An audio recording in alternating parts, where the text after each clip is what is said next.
তারা হয়তো এই হাদিস জানে না, আল্লাহ পাক ওদের কানের মধ্যে আমার এই হাদিসটা যেন পৌঁছে দেন, আমিন।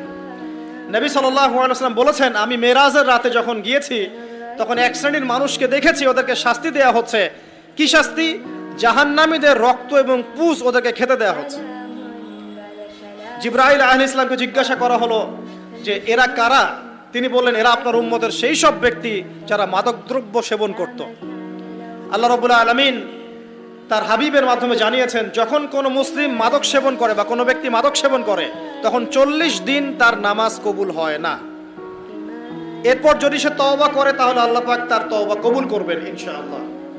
যদি সে আবারও মাদক খায় তওবা করার পর, আবার 40 দিন তার নামাজ কবুল হবে না।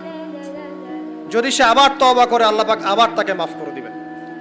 যদি সে আবারও মাদক খায় আবার 40 দিন তার নামাজ কবুল হবে না। তারপর যদি আবার তওবা করে আবার আল্লাহ তাকে মাফ করে দিবেন। এরপরেও যদি সে আবার মাদক দ্রব্য সেবন করে, নবী সাল্লাল্লাহু আলাইহি ওয়াসাল্লাম বলছেন তাকে আল্লাহ রাব্বুল আলামিন পরকালে মৃত্যুর পরে তিনাতুল খাবাল পান করাবেন। তিনাতুল খাবাল। জিজ্ঞাসা করা হল, ইয়া রাসূলুল্লাহ, তিনাতুল খাবাল কি জিনিস?